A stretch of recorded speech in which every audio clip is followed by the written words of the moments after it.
Minecraft is a game full of creativity and fun. With its pixelated graphics and its charming music, the game seems innocent, which of course it is. But we can't say the same thing for everyone who plays it.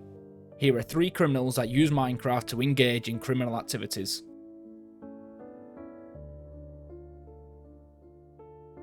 Number 3. 3 Russian teenagers were arrested for attempting to blow up a government building. This case came about when 3 teenagers were detained in summer 2020 for vandalism.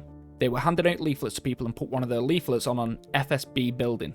Once detained, the police checked the teenagers' phones where they found plans to blow up a government building. Now if you're planning on blowing up a building, let alone a government building, you should be jailed. And now you're probably starting to wonder, what does this have to do with Minecraft? Well, the government building the 3 teenagers planned to blow up was actually a building created in Minecraft.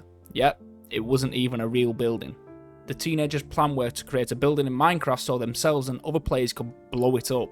The police also found text messages about the 3 teens using firecrackers in abandoned buildings. Using firecrackers in abandoned buildings coupled with creating a government building in Minecraft just to blow it up, the police saw this as training for terrorist activities and an act of terrorism. 2 of the 3 teenagers pleaded guilty and cooperated with the police and were cleared of criminal charges and were served with a suspended sentence. However, 16-year-old Nikita pleaded not guilty and served a 5-year prison sentence. The 16-year-old has always claimed he is not a terrorist, with his last words before being taken to jail being, "For the last time in this court I want to say I am not a terrorist," and he would serve his time with a clear conscience and dignity. Number 2. Adam Isaac. Adam Isaac is a player who used Minecraft's young audience to fulfill his fantasies, if you can call them that. Adam Isaac frequently used Minecraft to engage and groom underage boys. He was speaking to 3 young boys at the time of the arrest, aged 12 and 14. The age of the 3rd child was never released. He was caught by the 12-year-old's father who looked on his son's computer and found chat logs on Skype. The chats consisted of an adult, who was Adam Isaac, asking the 12-year-old boy about his sex life. The father read 170 pages of chat between Adam and his son and described Adam as callous and cold, also adding the way he gained his trust, built the relationship, he was an expert. Adam would frequently send the boys money and gifts whilst acting like a caring friend. With all the evidence stacked against him, Adam pleaded guilty to causing or inciting child pornography, 1 charge of engaging in sexual activity in the presence of a child, and 1 charge of possessing images. Adam was initially released on a conditional bail but was later sentenced to 2 years and 8 months in prison. Number 1. Lewis Danes. Lewis Danes was an 18-year-old man who hosted a Minecraft server. This is where he would meet most of his online friends. Most of his friends on the server were a group of 14-year-old in real life friends. Lewis filled the group of friends with lies, day after day.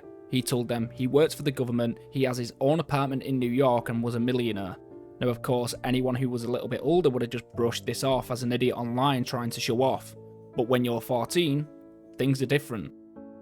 Lewis was 18, hosted a Minecraft server that allowed all the friends to play together. He was a programmer. To a 14-year-old boy, he was someone to look up to. He was cool. Over the year, Lewis groomed all the young boys. However, one in particular more than any of the others, Breck Bednar. Breck Bednar was a 14-year-old boy from Caterham, Surrey. Like the rest of the boys, Breck looked up to Lewis. Lewis would use all of the lies he had told to turn Breck against his family and trying to turn him into someone he wasn't. In their gaming sessions, he would constantly talk about anti-religion and anti-government topics, like how he used to work for the government but he quit because he disagrees with them, and how he sent millions of pounds over to Syria to help them. He also told Breck a pack of lies about his upbringing, like he left his parents when he was 16 because he didn't want to live by their rules, and look where that got me. I'm 18 in an apartment in New York, I'm a millionaire and I used to work for the government. He would use this fake online persona knowing that it would attract young boys to look up to him, and it did. Breck's mother, who was an American, contacted Surrey police when she became worried about the conversation she overheard them having whilst gaming, and after receiving a letter from her own son that was written by Lewis. Good evening, sorry please, how can I help? Yes, I have a 14-year-old son, and there's an 18-year-old unknown, well, he says he's 18-year-old person, and I feel like he's being groomed. He's being turned against his family and schooling, and it's been ongoing for a while, and I'm getting really concerned that this person isn't actually who he says he is. I was told that he works for the U.S. government, and he's made £2 million selling bitcoins and given it all to Syria. He's trying to turn him against everything. He's talking about government. He's anti-government. He's against Christianity. He's told my son that he shouldn't be obligated to go to church. He's grooming him for something. Whilst on the phone to police, Breck's mother was repeatedly told the call would be followed up on and that they would pass the incident over to the intelligence team for them to look into it. However, this never happened. To try and combat the situation herself, Breck's mother took away Breck's computer and his phone. And after taking his phone, she would receive texts from Lewis saying things like, "Are you okay? Stay calm. Don't let your mum tell you what to do." After 13 months of grooming and turning Breck against his family and friends, Lewis would lure Breck to his flat in Essex. Breck told his parents he was having a sleepover at his friend's, however this was not true.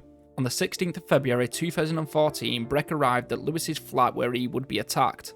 Lewis attacked Breck with a knife, unfortunately killing Breck. There's more in-depth details online about the attack, but I'm not going to go into them because it's too disturbing.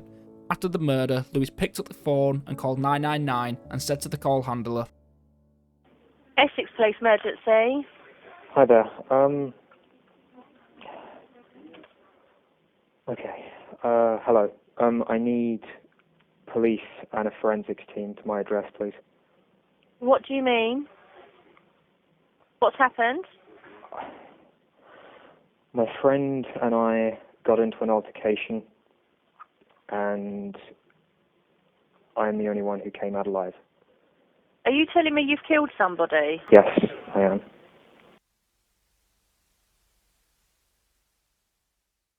he was sentenced to a minimum of 25 years in prison. Lewis Daines will be eligible for parole in January 2040. If the police would have taken Breck's mother's concerns seriously, Breck may still be with us today.